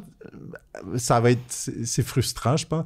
Mais je pense que c'est pas si frustrant parce que dans ma tête, il y a tellement de stock, il y a tellement de choses Oui, que... oui. C'est juste quand, en fait, c'est parce Puis- que tu oublies à un moment donné Puis, tu sais, qu'on il y a a- parlé de ça. Il y a tu sais. comme 5-6 fins là, à ça. Oui. Mais puis c'est une des raisons, je voulais montrer que, tu sais, quand on voit une des fins qu'on décrira pas trop à l'écran, mais même si c'est pas si grand, je voulais montrer que, OK, n'est pas parlé, mais là, ce que vous voyez, vous devinez que ça va prendre, tu sais, genre, j'aurais pas dessiné ça à la fin, ça avait juste été, bon, il va y avoir de quoi de gros, là.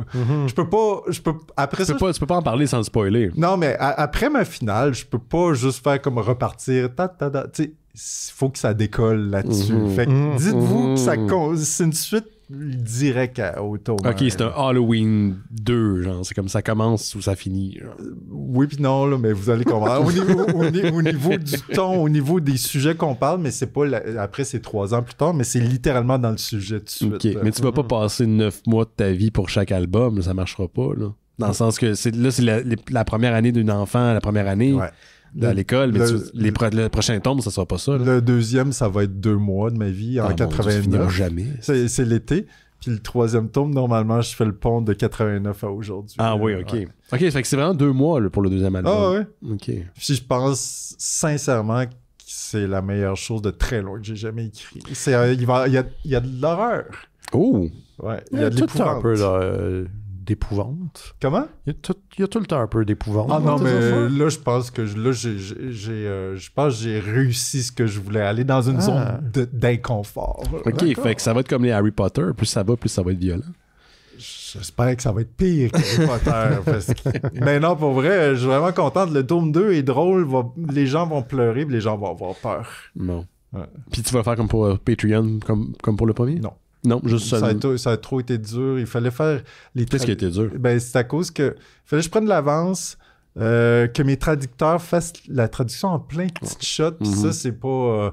c'était vraiment compliqué. Fait que non. Donc, pas de courrier des lecteurs, Attends, parce qu'il venait de tes Patreon dans le premier. Ben, ça se peut que... Non, mais ça se peut que je... Non, il n'y aura pas de courrier du lecteur dans le deuxième.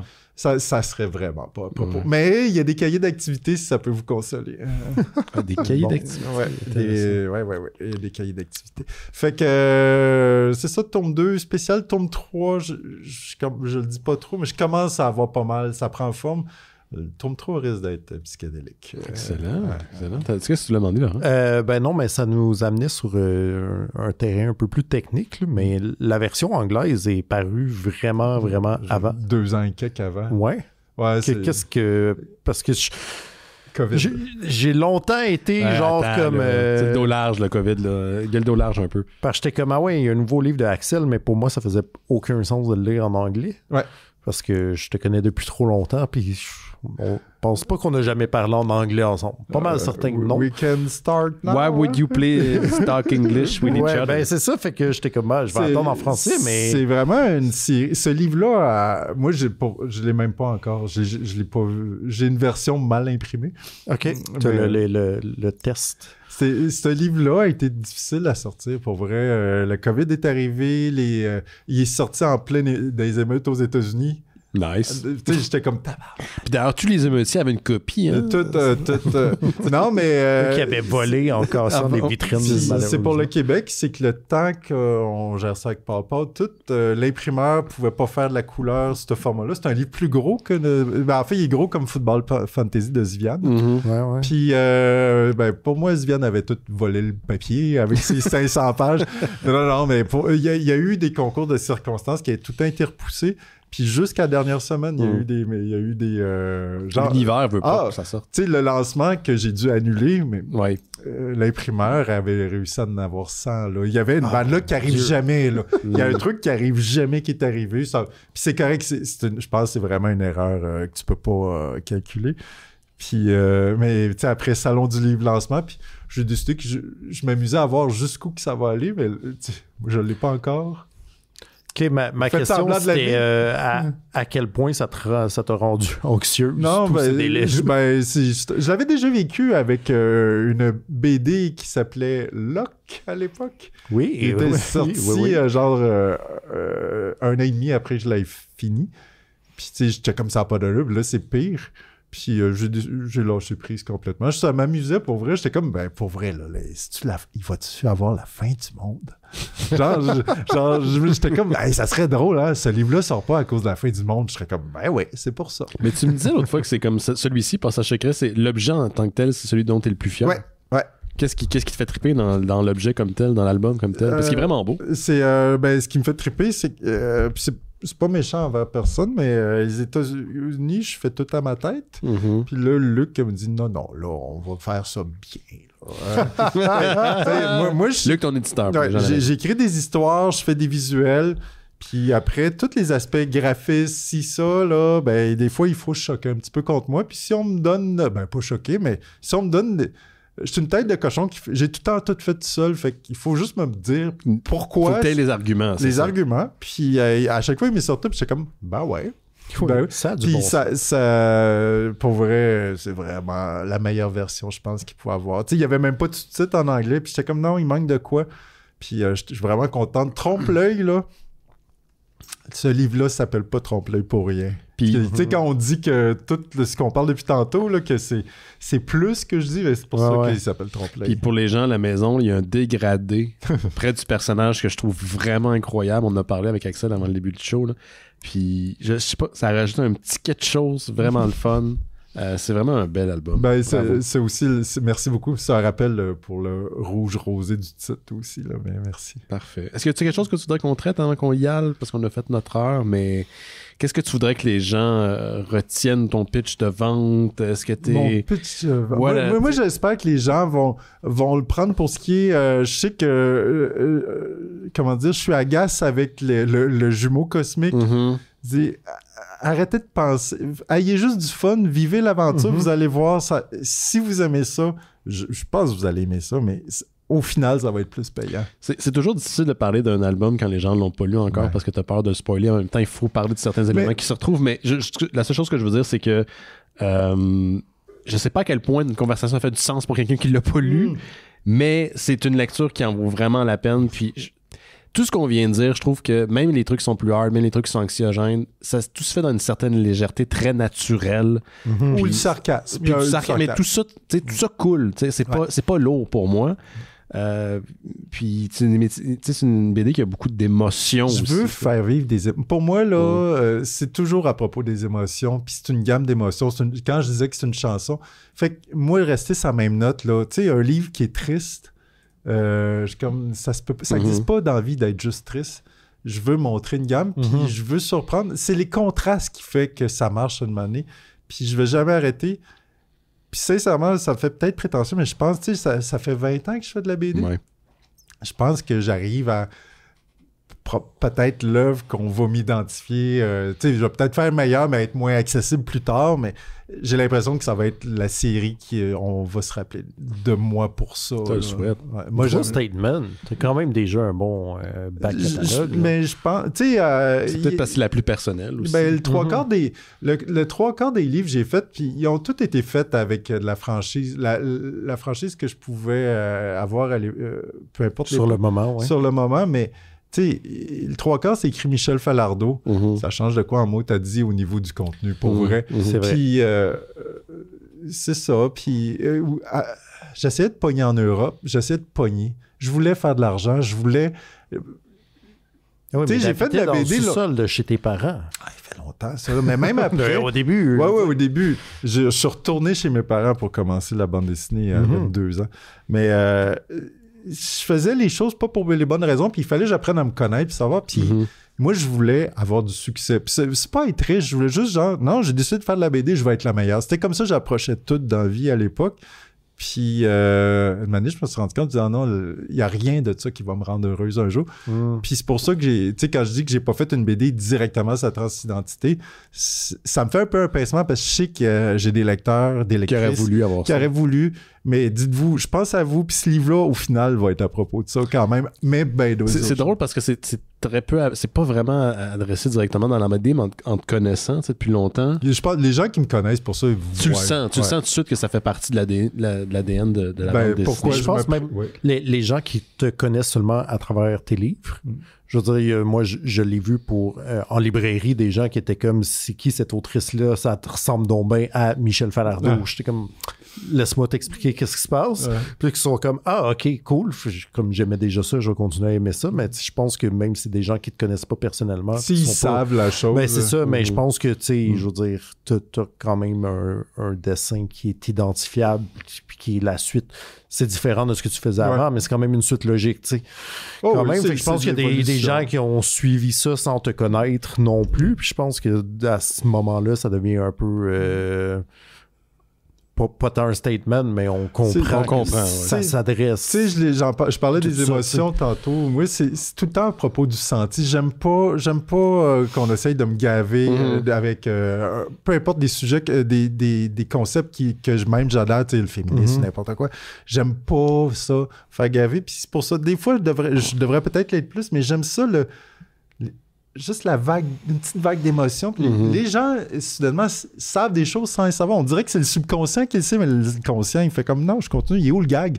Puis une matinée, ça prend forme. Parce que à force d'accumuler ces petites émotions-là, il se passe de quoi? Moi, je pense que c'est ça qui se passe avec ma aussi, t'as roulé ta bosse là, avant cet album-là, fait que c'est probablement une des raisons qui fait que c'est un des plus aboutis. Ah, j'aurais pas été... Mais c'est ça, tu sais, je pense qu'il y a ça, l'âge, puis les raisons pourquoi je le fais. Je pense que les circonstances, il y a eu une synchronicité, là, que genre, j'étais rendu là à faire ça. Parce que moi, dans mes préférés que t'as fait, je pense que L'Esprit du camp, c'est un de ceux qui m'a habité longtemps, tu sais, puis les personnages féminins qui se découvrent un amour entre les deux, je trouve que c'est magnifique. Mais c'est ça, c'était moi qui se découvrais. En même temps, il y a la corrélation entre les deux livres. Tu sais, L'Esprit du camp a été commencé en tant que gars, il a été fini en tant que fille. Ouais, je sais. Fait que, puis tu sais, il y a le coming of age en même temps d'une fille qui s'ouvre à l'autre ou qui devient... C'est comme si un peu j'étais une puis je suis devenu l'autre, je sais pas. Tu te souviens-tu? Je sais pas si je peux dire ça, fait que tu m'arrêtes si tu trouves que c'est trop personnel, là, mais quand tu m'as annoncé que t'étais toi. Une grosse tapette. Une crisse. Une grosse lesbienne. Parce que je t'ai posé la question. Moi, c'est ça que tu m'as dit, en tout cas. C'est comme ça qu'elle te l'a dit? Littéralement. Moi, j'étais à l'espace, puis je t'ai demandé comment tu fais pour écrire des personnages féminins si forts que ça? À chaque fois, j'y crois. Genre, comme t'écris des personnages féminins que j'ai l'impression qu'ils existent pour vrai, tu sais. Puis tu m'as dit, mais c'est parce que je suis trans. Puis là, du coup, je pensais que tu m'as fait une blague. Je dis, ah ouais? Je dis, oui. Puis je t'ai dit, je t'aime, puis on s'est fait un câlin. Puis après, on a vu Jake pendant 20 minutes dire, imaginez-moi, je le savais depuis des années, je pouvais pas le dire. Jake, c'est pas à propos de toi en ce moment. Ouais, t'es peut-être chaud. Mais je trouve ça très drôle. Mais je mettrais une subtilité là-dedans. Moi, je crois que avec le temps, l'évolution, puis comment on va faire nos choix de vie en tant que société, il n'y a pas de raison pourquoi les gars ne seraient pas plus capables. Puis je pense qu'il y a des hommes qui sont capables, ils vont en avoir plus. Capable de, excuse-moi. Hein? Capable de. D'écrire des femmes, c'est pas normal. Je veux dire, je pense pas que c'est juste la transidentité, ça m'amène une sensibilité de tête, mais tu sais, je suis quelqu'un qui, on dirait, je suis constitué d'un peu de matière, la chair, tout ça, à 10%, 90%, c'est des émotions. Non, mais je pense que, genre, mon intelligence est beaucoup dans l'intelligence émotive, fait que, à force d'observer toute ma vie, de rêver d'être... Tu sais, je sortais avec des filles que j'étais peut-être pas en amour tout le temps, peut-être je voulais être plus ces filles-là qu'être en amour. Sans le vouloir, j'ai été comme une détective toute ma vie de la féminité, là. Fait que ça me passionnait, c'est ça. Mais en tout cas, allez lire les albums d'Axel. Il y en a plein, mais achetez-vous Passage secret qui est disponible maintenant en librairie. Et puis je pense que c'est même permis de l'offrir en cadeau de Noël qu'on m'a dit à l'oreillette en ce moment. En ce moment, regarde, on a parlé beaucoup de BD dans les dernières semaines, là, puis je pense que c'est le meilleur moment. j'ai acheté des petits schtroumpfs pour ma nièce. Puis éventuellement, puis pour vrai, j'espère qu'elle va exister encore cette BD-là parce que c'est le genre d'affaire que j'aimerais y faire décasser lire. J'ai là, je vais avoir une prétention. Je pense que c'est un de mes livres les plus intemporels. Intemporel, ouais. Je pense qu'il va baisser, d'après moi, il va baisser lire dans 10 ans, dans 15 ans. Je me demande s'ils vont faire éventuellement Ultimate Edition Absolute. 1000 pages? 1000 pages. Personne ne va vouloir avoir ça. Moi, je vais avoir ça. Ben oui, mais t'es dans ton lit, tu meurs étouffé en dessous de ton lit. Tu pourrais mettre ça à côté des gros absolutes de Neil Gaiman, de Sandman, qui sont illisibles parce que tu te casses les poignets à chaque fois que tu essaies de les lire. Pas de trouble. Si tu veux mettre ça, tu peux-tu organiser des rendez-vous, en plus? Je l'ai rencontré une fois, Neil Gaiman. Je sais. Mais non, je le connais pas. Je l'ai rencontré 2 fois. Ah, j'aimerais rencontrer une soirée, mais qui est intéressé. Il veut me rencontrer. Oui, tu veux y parler. C'est ça. Je sais qu'on pourrait avoir des bonnes discussions sur la spiritualité, la mythologie, toutes sortes d'affaires. Vas-y ton livre. Tu peux t'essayer. Ouais. Là, juste être sûr, là, pour que les gens à la maison, là, j'ai fait une joke tantôt, Jake, mais c'est juste l'anecdote qui me fait rire.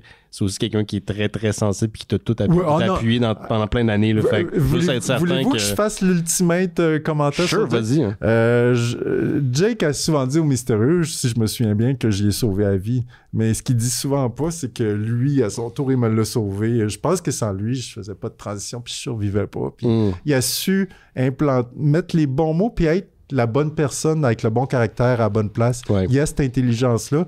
Puis je pense que j'y dois la vie pour ça. Fait que merci Jake. Merci d'être des fois un gros con. Mais merci d'être surtout... c'est une sorte de contraste. Surtout une belle âme que j'adore à l'infini. Il y a vraiment ce côté-là très comme éclaté qu'on fait des blagues. Puis il est partout, mais il est capable d'écouter.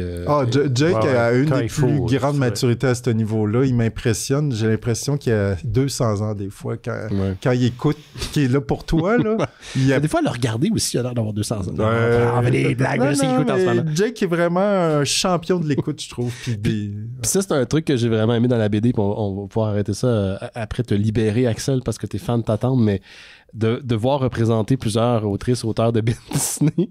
J'ai magané eux autres.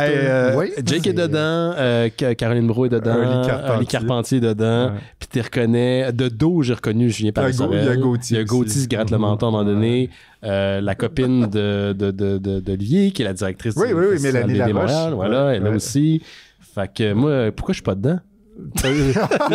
Savez-vous quoi? J'en mets plus. Ah non? Parce que je me suis rendu compte que... Ah, c'est drôle, hein, que celui-là, t'en mets plus. Non, ça faisait longtemps que je disais, puis je continue à en mettre un peu. Je me suis rendu compte que la plupart qui sont dans mes livres s'en calissent. Puis ceux qui sont pas dedans s'en calissent pas. Fait que j'ai fait non, je comprends. C'est trop de gestion. Ben, c'est à cause que de manière, tu sais, mais là, tu t'éloignes de ton histoire, tu dis, mais là, il faudrait peut-être que je réussisse à placer. Puis ça fait, dans le tome 2, ça faisait plus de sens. Mais, tu sais, je pense que c'est 90% du monde vont lire la bande dessinée, à part que c'est des gens de la BD au Québec vont voir juste des personnages, tu sais, comme tierces. Mais moi, je trouvais ça m'a fait beaucoup sourire parce que c'est du monde que je connais, tu sais, c'est du monde que genre, tu sais, comme peut-être des situations de party que j'ai connues aussi avec vous autres. Je sais pas si vous vous souvenez des petits passages que ça parle d'Akira. Mais, oui. Moi, c'est une de mes phrases que je suis la plus fier encore. Mais ça... C'était très crédible. Sur une note personnelle, moi, ça m'a ému de voir ça, tu sais, parce que c'est le monde, tu parlais de monde qui t'ont sauvé. Quand moi, j'étais jeune, j'avais l'impression de t'en parler juste de moi depuis tantôt, puis c'est ton album. Non. Mais tu sais, je pensais pas que c'était possible d'avoir un cercle d'amis qui était véritablement nourrissant. Tu sais, j'ai pas eu le même parcours que toi, mais l'idée que la personne que j'étais était assez pour mes amis, c'était impossible. Puis j'ai eu des amis quand j'étais jeune, mais c'était pas des vrais amis. Puis pour moi, ça s'est concrétisé dans ce groupe-là de monde de bande dessinée. Je fais pas de la bande dessinée, mais je suis comme le dude là, qui, des fois, parle de vous autres, là, puis qui traîne dans vos soirées, mais... En tout cas, ce que je veux dire pour dire, c'est que ça m'a ému à plein de niveaux de les voir représentés dans la bande dessinée, parce que je me suis dit, hey, je les connais, ce monde-là, c'est mes amis, genre. Je trouvais ça le fun de les voir. Je te mets pas parce que ton nez, il rentre pas dans le corps. Je savais que t'allais faire cette joke-là. Je m'y attendais. Et voilà. Je m'y attendais. Hey, pour vrai, je suis touché, puis je vais te mettre dans le tome 3. Dans votre face, Dans votre face. C'est la narine cosmique dans laquelle Axel va être absorbé pour toujours. Pour vrai, je me rends triste moi-même. Des fois, je suis comme, je voudrais... Tu sais, c'est de l'amour quand je mets... Mais j'aimerais mais je ferais plus de BD si je commence juste à faire des clins d'œil. Je l'ai dit à 800e d'une façon prophétique. Tic, merci. Qu'éventuellement, mes nièces et neveux vont hériter de bandes dessinées dans lesquelles il y aura plein de dédicaces salaces de moi qui a un petit gros nez. Puis c'est vrai, là, parce que je me fais trancher à la tête dans les BD de Jake où je fais des affaires sexuelles à d'autres personnes. C'est comme tout est fucking weird. T'sais. Il y aura pas un truc qui vont... Ils vont se dire comme, c'est quoi la vie que mon oncle Ben il a vécu, genre? Il t'aimait-tu pour vrai? C'est ça, t'étais-tu comme... T'étais-tu boulié? Non, mais il y a une voix, les gens l'écoutent, fait que... Il fallait qu'on dise avec, là. Dernier truc à rajouter, toi, Laurent, t'as-tu quelque chose que tu veux... Non, c'était le fun. Ouais, c'était cool. Est-ce que ça sort, là? Non, je sais pas. Prends ton temps. Mais non, pour vrai, fait 4 jours qu'il est sorti. Mm-hmm. Là, je vais essayer de savourer ça parce que même comme je vous dis, c'est la première fois. Ah non, j'ai vu au salon, une copie. Ah ben, c'est vrai que tu n'as pas eu l'occasion de savourer l'apparition. Non, j'ai pas. Malade, là, juste pour ceux qui me suivent puis qui se demandent, c'est ça. Je pense pas qu'il va y avoir un événement avant Noël. Ben, je vais être exposé d'une heure, fait que ça va être très short. Mm-hmm. Mais après Noël, on veut organiser de quoi, là? Peut-être une discussion, tu sais, d'une heure suivie de dédicaces qui serait pas dans un bar, là, qui serait... on prépare de quoi parce que moi, normalement, j'aime pas ça tant que ça, mais là, je suis comme, ça fait 2 ans et demi que j'attends, puis je veux célébrer ça. Ouais, ça vaut la peine. Là. Puis, écoute, vous l'entendez peut-être même dans ma voix. Là, moi, je finis un rhume. Laurent était malade, tout était malade, tout le monde est malade. Fait que c'est peut-être une bonne chose. Ça va peut-être éviter de quoi, là. C'est parfait. Il n'y a pas de presse. Avant de se laisser, les gens à la maison, je vous invite au dîner au Patreon des Mystérieux Étonnants. On va reprendre le cycle dédié bientôt à David Lynch, pour les bifurcations, le podcast qu'on vous donne exclusivement en échange de votre contribution Patreon. Puis on vous rappelle que quand vous donnez au Patreon des Mystérieux Étonnants, on vous donne aussi accès au Discord des Mystérieux Étonnants où on écoute des choses, on écoute des films, on écoute la lutte le dimanche également. C'est tout le temps bien sympathique. Vous faites en sorte aussi qu'on produit Noël chez Isidore, qui va avoir un nouvel épisode qui s'en vient bientôt, parce que là, on s'en vient rapidement vers Noël. Et Terre Kaiju, qui des fois, de temps en temps, des épisodes. 2 petites plugs. La première, c'est que le jeudi 21 décembre, on reprend le sapin les boules avec McFly Event. Ah oui, je me demandais si t'allais être dans le show. Ouais, je suis supposé être dans le show, donc je vais jouer une fois de plus Rusty. Donc, pour vous expliquer le concept, on diffuse le film Le Sapin et les Boules sur grand écran au Club Soda et en même temps, il y a des acteurs qui reprennent des scènes, pas tout le film, mais certaines scènes devant public sur la scène, c'est vraiment très cool. Des chats de lumière. Puis là, on pitch du riz puis du papier de toilette. Ça, c'est Rocky Horror Picture Show. C'est pas pareil. Non, dans un des cas, le monde sont payés. Shots fired. Donc ça se passe le jeudi 21 décembre au Club Soda. Les billets sont déjà en vente, la moitié a déjà été vendue, donc faites vite. Sinon le lendemain, le vendredi 22 décembre, c'est le spécial de Noël des Mystérieux Étonnants qui sait va peut-être se faire un peu ici en présentiel là. J'invite les gens à venir là, pour le spécial de Noël. Hey, on pacte-tu ça Full House non, là, 42 non.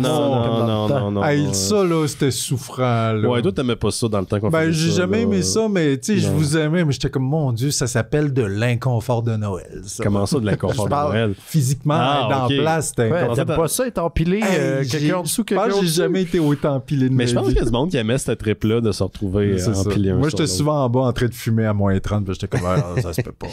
Donc, c'est une tradition. J'ai arrêté de fumer. Une tradition à chaque année, on fait un spécial de Noël, les mystérieux, puis c'est ça, cette année, on va peut-être le faire en présentiel. On va voir. Sinon, pour l'événement, j'aimerais ça vous inviter à nous laisser un message vocal sur notre SpeakPipe. Puis là, la voix que vous entendez, c'est Axel qui mange une pastille depuis tantôt. L'adresse est disponible dans le descriptif de l'épisode, mais sinon, c'est speak.pipe.com/mystérieux MYSTREXE. Donc, juste laisser un souhait de Noël pour les faire jouer durant le show du 22 décembre, qui va être un vendredi, qui va être diffusé à compter de 20h. Donc, laissez-nous le message, s'il vous plaît. Ouais, c'est ça. Je pense qu'il n'y a pas d'autres annonces. Là. On est partout, là, ces plateformes de podcast puis ces médias sociaux, mais c'est surtout sur Discord qu'on interagit. Faites attention à vous autres, tout le monde. J'ai un Patreon. Ah oui. Ah, ben toi aussi? Oui. Bon. Ouais, mais là, il n'y a plus de prépublication. Il n'y a plus de raison d'être là. Des choses pareilles. Ça se peut que je l'ouvre gratuit à tout le monde. Fait que oui? Je suis nulle part sur Internet, fait que ça va être la dernière place. Je prépare tranquillement une newsletter, puis mon Patreon va être... Normalement, il va être... Un Substack? Tu vas faire un Substack? Je sais pas qu'est-ce que tu dis. C'est une infolette, là. Ouais. C'est le retour c'est juste des pour dire, infolettes. si vous voulez avoir des nouvelles, ça va être la seule façon. Dis-le donc dans le mic, c'est quoi ton Patreon? Axel Lenoir sur Patreon. Je me souviens pas plus que ça. Puis, non, mais c'est juste que j'ai effacé Instagram, Facebook. Il me reste juste ça, puis c'est là que je vais mettre mes nouvelles. C'est ça, j'ai essayé de te taguer l'autre fois sur la publication. Non, c'est fini. Bon, t'as bien que tu fais bien, c'est normal. Ah, mais comment tu perds toutes tes précieuses heures de la journée? Toutes les... Ouais, non, mais c'est... différentes façons. Comment j'ai perds? Comment t'es perds? Je les perds plus. Des perds plus. Ah, Les investis différemment. j'avais jamais pensé à ça. OK. Sinon, aller faire booster pour le temps des fêtes, c'est le temps. Ah oui. Question de pas tuer grand-maman. OK. Ça fait attention à vous autres. Bye-bye. Ciao.